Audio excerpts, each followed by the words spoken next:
MJ Listeners, masih di Intimate Sharing Session bersama saya Lin Salhuteru dan saya GIMG.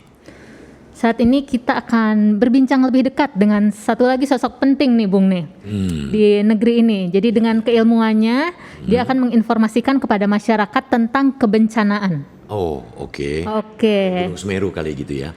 Kayak Gunung Semeru, kayak Larantuka, gempa Larantuka gitu. Ya. Oke, mari kita berkenalan dulu dengan Kepala Laboratorium Geodesi ITB dan Kepala Lembaga Kebencanaan IA ITB, Dr. Heri Andreas. Halo, selamat malam Dr. Heri Andreas. Mas Heri. Halo, ya selamat malam Mbak Lin ya, Kak Lin. Iya. Apakah ada? Iya. Ya. Oke. Ingatnya mau Mbak Lin aja. Apa kabar Mas Heri? Alhamdulillah baik. Oke Mas Heri, terkait gempa bermagnitudo 7,4 yang terjadi 14 Desember lalu di Laut Flores, hal yang paling dikhawatirkan warga di sana adalah bencana ini akan menjadi gempa tsunami di Flores yang terjadi pada tahun 1992 dan memakan 2.500 korban jiwa. Bagaimana penjelasan Mas Heri tentang gempa yang baru saja terjadi ini dan apakah mungkin ada gempa susulan sedahsyat yang terjadi pada tahun 1992? Ya, Mbak Lin ya, Bung GI. Ya. Dalam ilmu gempa itu ada yang namanya mekanisme gempa ya. Ya. Nah, mekanisme gempa yang 14 Desember kemarin itu berbeda dengan mekanisme gempa Flores 1992. Iya. Bedanya apa tuh? Ya. Mas? Nah, kalau yang kemarin itu mekanismenya sesar geser. Oke. Kalau yang 92 itu mekanismenya sesar naik ya, terkait dengan sesar naik Flores namanya ya. Atau bahasa ilmiahnya backup thrust fault Flores ya. Ya.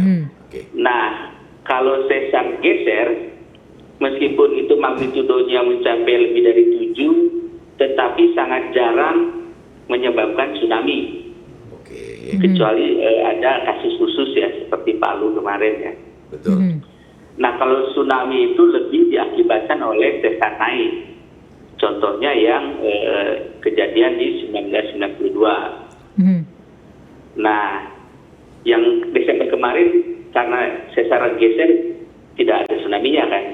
Nggak ada. Terbukti gitu ya. Iya.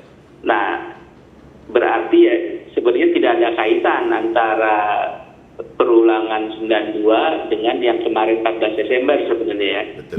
Tapi Jadi potensinya, gitu ya. tapi potensinya ada ya, Mas? Kemarin kan ya. Harusnya tidak ada. Oh. Oke. Kemarin saya mendapat informasi bahwa BMKG itu menyebutkan ada tsunami 0,07, pokoknya 7 cm intinya gitu ya. Nah itu gimana Mas Heri, bisa dijelaskan nggak? Nah ya, kalau memang bahasa tsunami kan kalau ada anomali terhadap gelombang yang biasanya terjadi, nah itu bisa dikatakan bahwa oh ya itu tsunami meskipun 10 cm gitu ya, atau 15 cm gitu ya.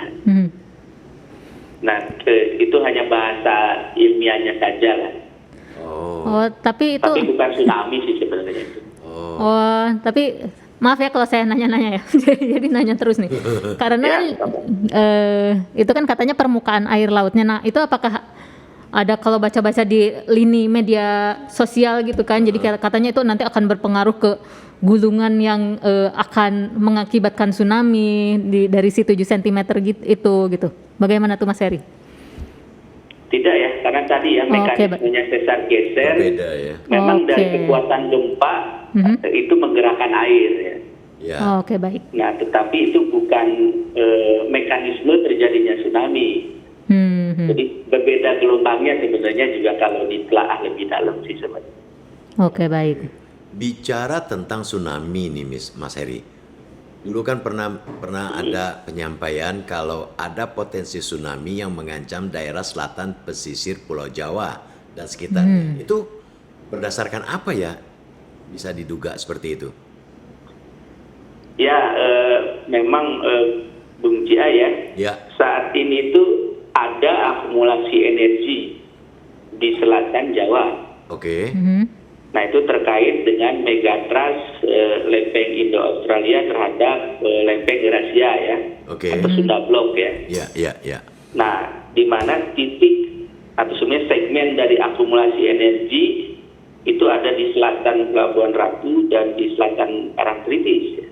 Oh. Nah itu bisa kita ukur ya. Ya. Jadi kita bisa lihat kota Pelabuhan Ratu itu sebenarnya keangkat. Nah kalau Keangkat. satu kota itu ngangkat gitu ya, permukaannya terangkat, berarti ada energi besar yang menyebabkan permukaannya itu terangkat. Gitu ya. Oh. Nah dari situ ya memang setelah dihitung energinya cukup besar ya. Jadi energinya bisa dihitung. Nah kalau ternyata dirilis atau terilis gitu ya, itu bisa lebih dari magnitudo 8. Ya. Itu hitungan matematisnya itu ilmiah ya dan bisa dipertanggungjawabkan. Nah kalau terjadi dengan magnitudo lebih dari 8 ya, dengan mekanisme tadi sesar naik ya, karena megatrust kan itu sesar naik,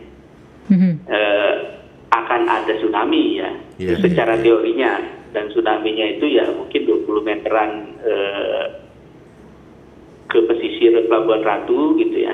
Nah tetapi bisa menjalar juga lewat Selat Sunda. Oke. Jadi menjalar lewat Merak, Cilegon gitu ya, beberapa meter. Nah, kemudian berdasarkan model yang kita buat, ternyata sampai juga ke Jakarta. Oke. Ketinggiannya sih di Jakarta 1 meter, 1,5 meter ya, dan kira-kira 3 jam setelah gempa nyampe-nya ya. Tapi itu kemungkinan bisa sampai efeknya bisa sampai ke Jakarta ya, pesisir. Ya itu tadi, jadi tsunami-nya itu setinggi 1 hingga 1,5 meter nyampe ke pesisir Jakarta. Nah kita tahu Jakarta itu beberapa wilayahnya sudah ada minus 1 meter di bawah laut. Betul. Artinya tsunami-nya bisa amplifikasi jadi 2 meteran ya. Wow. Nah itu bisa masuk ke Pantai Makapu, bisa masuk ke Pantai Mutiara, Ancol ya. Bahkan ya sedikit lagi nyampe Monas ya, tapi nggak sampai gitu ya. Mungkin Mangga 2. Lebih banyak ke utara ya, yang turun 1 meter itu ya. Ya, wilayah pesisirnya ya. Wow, ngeri sekali ya. Modelnya seperti itu sebenarnya. Jadi kalau dibilang ngeri ya gitu ya, tetapi ya itu diperkirakan kapan akan terjadinya. Nah, yang menarik kalau kita bicara gempa dan tsunami ya. Jadi kalau waktu pasti kejadian gempa sampai sekarang tidak ada yang tahu. Ya.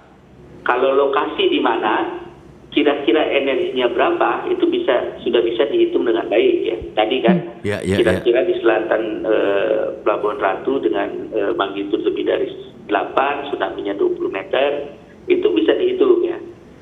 Nah, tetapi waktu pastinya tidak ya. Nah, tetapi kalau waktu kasaran sebenarnya bisa. Karena kita mengenal yang namanya earthquake cycle ya, perulangan gempa. Betul. Jadi 200 tahun yang lalu atau 225 tahun yang lalu pernah terjadi. Nah, itu akan terjadi lagi kira-kira 200 tahun dari yang telah terjadi ya. Nah, saat ini sedang berada di siklus perulangan. Jadi kalau saya bisa bilang misalnya dalam plus minus 30 tahun ya insya Allah ada gempa dan tsunami besar ya. Bisa terjadinya besok, bisa terjadi lusa atau tahun depan 10 tahun lagi. Nah kira-kira plus minus 30 tahun lah. Mudah-mudahan saya masih hidup ya, bisa menjadi saksi juga ya. Oke, baik Mas Heri. Seperti itu kira-kira. Nah ini meskipun tidak bisa diprediksi waktunya, walaupun sekarang sedang kurun waktunya ya, tapi kan berarti harus ada persiapan mitigasi nih. Nah bagaimana Mas Heri mengkomunikasikan hal ini dengan pihak-pihak terkait seperti BMKG atau BNPB? Ya kalau saya lihat ya BMKG juga setahu saya membuat model ya, dan saya juga kenal beberapa teman-teman di sana, BNPB juga ya. Jadi diseminasi hasil riset itu kita biasanya sajikan lewat seminar gitu ya. Kemudian lewat diskusi komunitas, hingga komunikasi pribadi ya. dan termasuk publikasi. Biasanya kita publikasikan di paper, di jurnal gitu ya. Jadi banyak cara lah mendiseminasikan hasil riset ini ya. Oke. Oke, baik. Terus lalu apakah ini sudah dikomunikasikan ya ke masyarakat? Setahu saya sudah.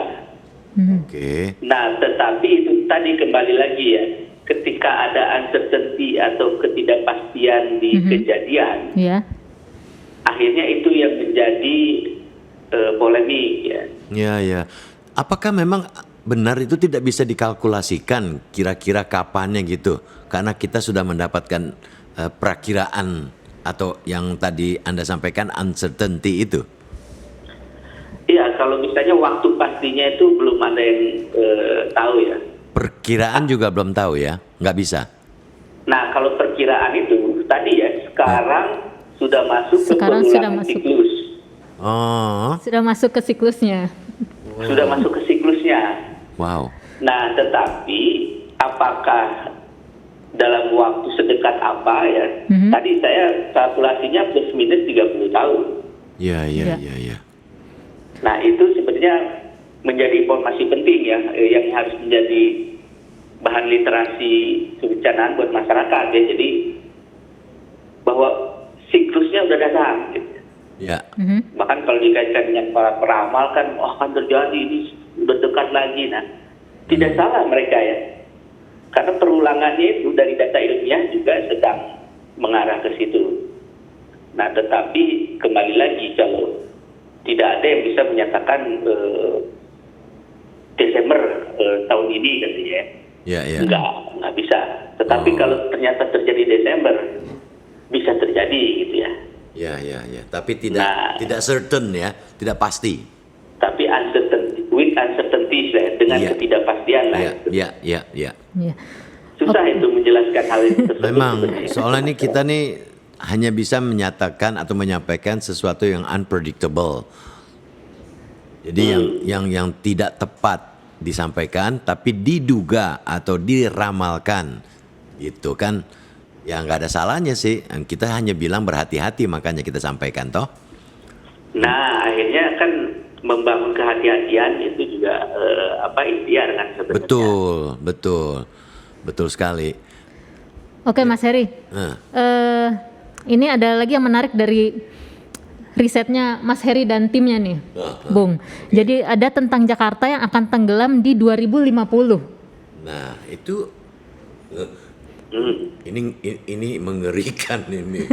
Nah, jadi ternyata kalau menurut risetnya Mas Heri dan timnya ini adalah penyebabnya itu penurunan tanah yang dipicu oleh berbagai hal. Salah satunya adalah eksploitasi air tanah gitu, Bung. Betul. Tapi ini dalam 2050 itu berarti sudah berapa meter tuh? Kalau sekarang 1 meter tuh, Mas Heri? Iya, jadi kalau di 2050 ya kira-kira ada wilayah Jakarta yang sudah minus 4 meter di bawah laut ya. Ampun, tobat. Tetapi ya itu prediksi juga Iya, sih. betul. Lagi, ya. Itu sebenarnya apa sih penyebabnya? Ya, kita tahu kan wilayah pesisir dan contohnya di pesisir Jakarta itu kan dataran rendah ya. Ya. Tidak terlalu tinggi dari laut. Nah, karena tadi ada eksploitasi air tanah, ada kompaksi alamiah, dan ada faktor lainnya ya termasuk pembebanan infrastruktur, akhirnya tanah itu turun terus. Ya. Karena si tanahnya sudah relatif rendah terhadap laut, ketika turun terus, suatu saat akan sejajar dengan laut dan bahkan di bawah laut. Ya. Nah, ketika sudah di bawah laut, ya berpotensi untuk air laut itu masuk kan. Betul. Banjirop namanya ya. Nah, banjirop itu bisa terjadi nanti kalau lambat laun jadi permanen. Nah, ketika permanen itulah ya kita bilang tenggelam gitu ya. Iya. Dan buktinya kan banyak ya desa-desa yang sudah tenggelam gitu ya. Iya. Cuman kurang diekspos saja ya. Jadi nanti ini perakiraannya itu kalau kita bilang tahun 2050 kira-kira 4 meter, ada ombak yang 1 meter itu udah menjadi 5 meter ya. Nah, menariknya kalau misalnya ketika pesisir Jakarta terus turun, kemudian tsunami-nya ternyata juga datang. Lumayan sebenarnya bencananya. Bukan lumayan lagi, itu tenggelam itu. Itu Ya. bukan menarik juga sih Mas Heri. Berbahaya banget itu. Itu agak mengerikan sebetulnya ya. Iya.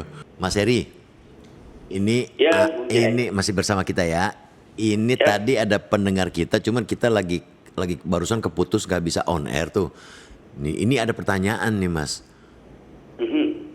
Tentang penurunan air tanah ini sampai sekarang nih, apa sih Mas dampaknya yang terbesar dalam penurunan tanah dan apa saja yang terdampak? Lalu bagaimana cara kita mengatasinya ini Mas? Ya, kalau dampak dari penurunan tanah ya, Ya. itu banyak ya. Oke, sebut saja beberapa. Ya, jadi akibat tanahnya turun sebenarnya akan merusak infrastruktur gitu ya. Betul. Bangunan, rumah menjadi retak-retak ya. Iya, iya. Itu salah satu dampak. Nah, kemudian karena tanah terus turun, karena elevasi makin rendah, nah bisa terjadi perluasan banjir. Nah, ini Ya. dampak yang penting ya. Iya. Ya. Contohnya misalnya di Jakarta, dampak penurunan tanah itu sudah menambah lebih dari 100% luasan banjir ternyata. Iya. Yang banjirnya hanya dulunya 3.000 hektar, sekarang menjadi 6.000 gitu ya. Aduh. Nah itu akibat penurunan tanah sebenarnya. Iya, iya. Yang sampai saat ini belum diperhatikan ya. Iya. Nah kemudian dampak yang paling penting itu jika penurunan tanah terjadi di pesisir, di wilayah pesisir, Iya. nah itu akan terjadi banjirop dan banjirop secara permanen ya, atau tenggelamnya suatu wilayah. Nah itu dampak yang paling signifikan ya dari penurunan tanah, dan kalau kita hitung kerugiannya udah triliunan sebenarnya ya. Iya, iya. Dan kalau kita bicara wilayah Indonesia, ada 112 kabupaten kota yang mengalami penurunan tanah, kemudian perlahan tenggelam ya, kerugiannya sudah lebih dari 1.000 triliun sebenarnya ya.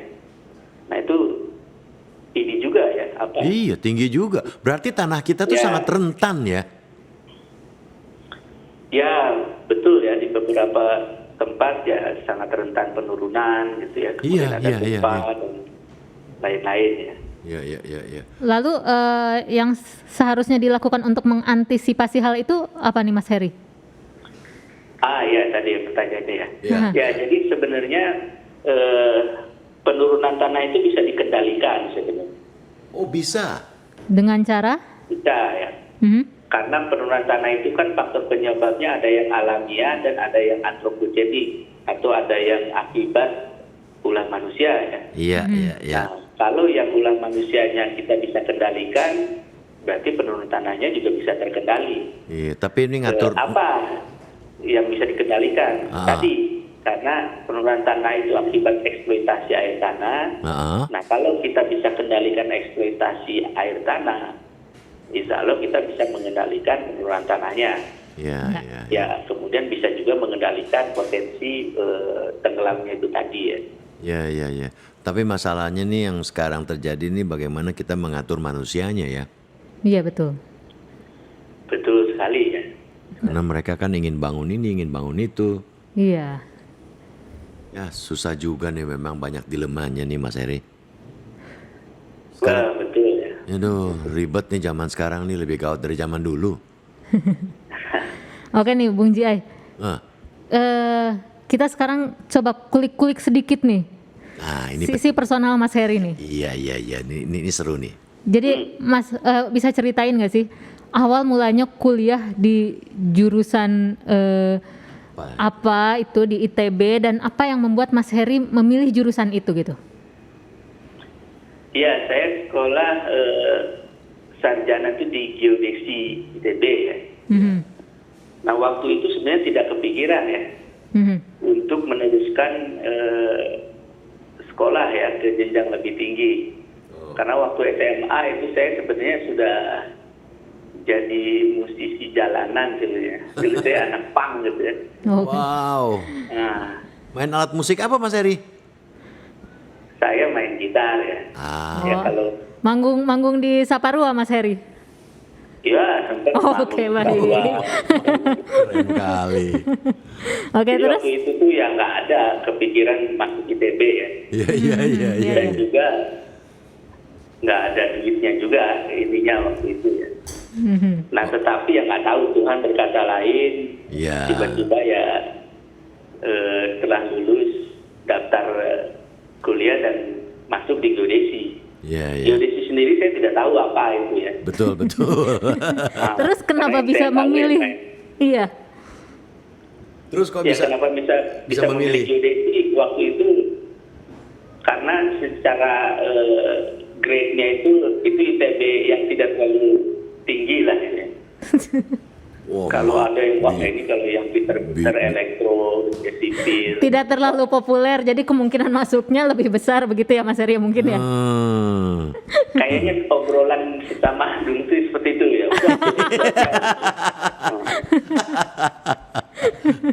Ya itu kan dulu tuh kurang populer atau kurang segalanya lah. Sekarang kan berlebihan udah. Iya. Nah, setelah saya masuk ke geodesi sebenarnya akhirnya menikmati ya. Ah, Oke. Karena apa? Karena bidang geodesi itu erat ininya kaitannya dengan kegiatan alam ya. ya, Mhm. ya. Nah, sementara saya sebenarnya senang dengan hal-hal yang berkaitan dengan alam ya. Pecinta. Dulunya juga ingin jadi pecinta alam, cuman balik lagi ya. kurang modal ya, karena dulu Ya. beli baju flanel, tas carrier aja nggak mampu. Wow. Ya mampunya kalau anak pang kan ya bajunya nggak ganti-ganti kan.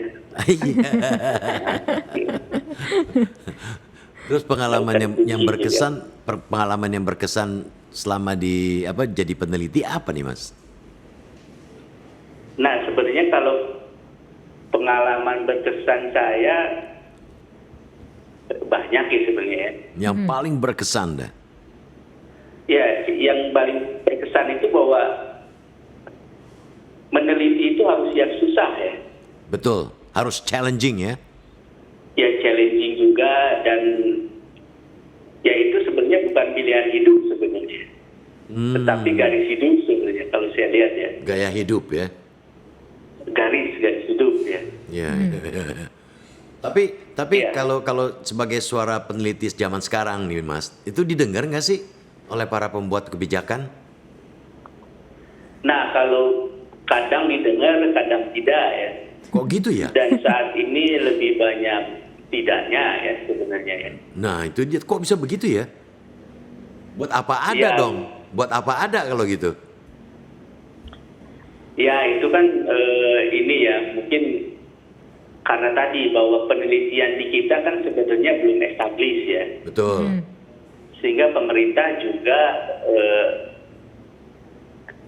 tidak mengindahkan itu wajar ya. Betul. Karena mereka tahu bahwa ini meneliti kan susah gitu ya. Ya. Ketika menyimpulkan sesuatu ya berarti kan apakah benar atau tidak itu masih banyak pertanyaan. Ya. Nah sehingga lebih selektif lah ketika ini didengarkan, ini tidak gitu ya. Ya. Saya melihatnya ke situ. Ya. Sama yang diurusin oleh pemerintah itu banyak sekali ya. Ya. Iya. Betul. Sehingga ada first thing first gitu ya. Ya. Dan ada juga hal-hal yang kontraproduktif dengan program pemerintah. Sehingga ya kalau didengarkan nanti menjadi kontraproduktif. Saya paham sekarang ya. Ya. Contohnya misalnya lahan sawit itu kan penyebab pesisir timur Sumatera tanahnya terus turun dan berpotensi Sumatera itu kehilangan 1 juta hektar ya. Ya. Itu tenggelam ke dalam laut. Ya. Wow. Bahkan hari ini aja sebenarnya ada yang sudah tenggelam permanen, tetapi tidak diekspor saja ya. Oh. Nah, tetapi kalau saya cermati, Ya. sawit ini penopang ekonomi Indonesia yang nggak tahu ketiga kalau nggak salah ya, tapi Ya. terbesar. Ya. Sehingga nanti kalau hasil penelitian ini didengar menjadi kontraproduktif terhadap program kan, di mana juga urgensi program ini kan diperlukan ya. Ya, betul, Ya. betul. Artinya misalnya kalau sekarang ekonomi kolaps, tetap bencana. Ya. Kalau nunggu 50 tahun lagi pesisir 1 juta hektar hilang, ya masih bisa diupayakan lah, dipikirin nanti. Nah, kelihatannya ada itulah hal-hal tersebut. Saya bisa memaklumi lah. Ya, ya, ya. Ya, kita kan masih dalam tahap perkembangan ya, negara berkembang. Betul. Jadi ya kita sabar-sabar aja. Kalau orang Nah, Jawanya, saya sepakat. orang Jawa bilang kan ojo ke susu. Sing santai ae. Tapi jangan terlalu santai. Betul. Mas Heri, masukan Mas Heri ini untuk para peneliti di Indonesia supaya tetap semangat berkontribusi untuk kemaslahatan bangsa ini dari berbagai sektor itu sangat bagus banget. Kami dari MG Radio Network mengucapkan terima kasih nih Mas Heri untuk perbincangannya nih dan masukan-masukannya. Kita nanti kalau kesempatan diizinkan oleh Yang Maha Kuasa, kita akan menghubungi lagi Mas Heri, bicara yang lebih jauh lagi Mas Heri. Bagaimana? Nanti kita akan berbicara masalah perkembangan ke depannya seperti apa sih gitu. Kan ini karena waktu aja nih sudah mepet ini Mas Heri. Ujung-ujungnya waktu juga. Terima kasih banyak ya Mas Heri. Terima kasih banyak Mas Heri. Sami-sami. Sampai jumpa. Ya, thank you. Sukses selalu ya. Sukses selalu. Sami-sami ya. Ya. Salam buat keluarga. Baiklah MG listeners, itu dia tadi Kepala Laboratorium Geodesi ITB dan Kepala Lembaga Kebencanaan IA ITB Dr. Heri Andreas.